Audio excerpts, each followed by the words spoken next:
Salam tout le monde, bienvenue sur votre chaîne d'actualité Maroc 24. Si vous appréciez nos vidéos, pensez à vous abonner à la chaîne pour rester informé.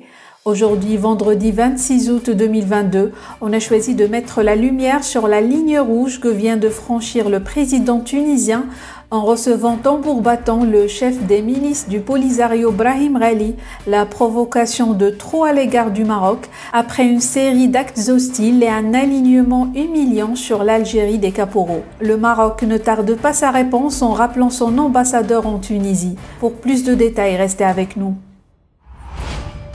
C'est l'acte hostile de trop du président tunisien à l'égard du Maroc et de l'intégrité territoriale du royaume. Kais Saied a reçu ce vendredi 26 août, avec éclat et en fanfare, le chef du Polisario, Brahim Ghali. Une réception digne d'un chef d'État et une reconnaissance de facto de l'entité fantoche. Le tout, dans le cadre de la 8e édition de la Conférence internationale de Tokyo sur le développement de l'Afrique, TICAD, qui se tiendra à Tunis les 27 et 28 août. Alors que le Premier ministre japonais ne se déplacera pas à Tunis pour la TICAD, pour cause de Covid, et que le président sud-africain, Cyril Ramaphosa, a annulé sa venue, Kais Saied vient de dérouler le tapis rouge au chef du Polisario, dans un alignement honteux, sur l'Algérie des caporaux qui héberge, arme, finance et soutient le front séparatiste.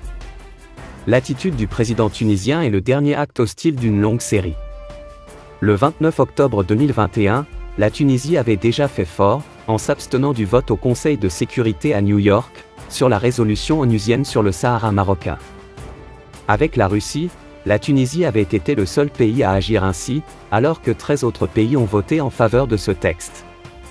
Cette fois-ci, c'est l'acte de trop.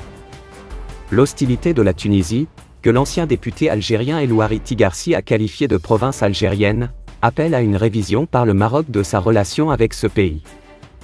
Le 360 souligne que l'accueil réservé par le président tunisien au patron des milices du Polisario s'inscrit dans la suite logique d'une série d'actes tunisiens, aveuglément alignés sur la politique hostile du régime algérien au Maroc.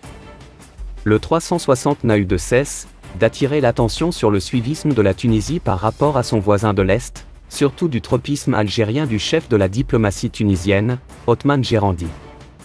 Aujourd'hui, Kais Saied apporte la preuve que l'hostilité de la Tunisie à l'intégrité territoriale du Maroc est assumée au plus haut sommet de l'État. Si les Marocains sont liés par des liens fraternels au peuple tunisien, l'affront de Kais Saied ne peut rester sans suite et aura des répercussions durables sur les relations entre les deux pays. Ainsi, le Maroc a décidé de ne pas participer au 8e sommet de la TICAD qui se tient en Tunisie les 27 et 28 août, et a décidé de rappeler immédiatement en consultation l'ambassadeur de Sa Majesté le Roi à Tunis. Un début de crise entre le Maroc et la Tunisie. Dans un communiqué diffusé ce 26 août, le ministère marocain des Affaires étrangères annonce le rappel pour consultation de son ambassadeur à Tunis, Hassan Tariq. Cette décision, qui est un acte diplomatique fort témoignant d'une crise entre les deux pays, fait suite à une série de positions et actes négatifs de la Tunisie, à l'égard du Royaume du Maroc et de ses intérêts supérieurs, dans le cadre de l'organisation du prochain sommet Japon-Afrique. La diplomatie marocaine précise que cette décision fait suite à l'accueil, par la Tunisie, du président de la pseudo-race Brahim Ghali. Un acte jugé grave et inédit par le Maroc, sachant que le chef du Polisario a reçu un accueil de chef d'État à Tunis, où il était arrivé ce 26 août. Selon le ministère, cette décision n'affecte en rien les liens forts et intacts entre les peuples marocains et tunisiens, qui sont liés par une histoire commune et par un destin partagé. Elle ne remet pas en cause non plus l'attachement du Royaume du Maroc aux intérêts de l'Afrique et à son action au sein de l'Union africaine, ni ne remet en cause l'engagement du Royaume au sein de la TICAD, conclut le communiqué. On notera que les précédentes éditions de la TICAD avaient été marquées par des tensions entre le Maroc et le Polisario, qui ne fait officiellement pas partie des pays conviés à ce sommet. Ce fut notamment le cas en août 2017 lorsque le Mozambique, alors hôte de l'événement, avait tenté d'imposer le mouvement séparatiste. Pour rester informé, je vous invite à regarder les vidéos Maroc 24 qui s'affichent sur votre écran.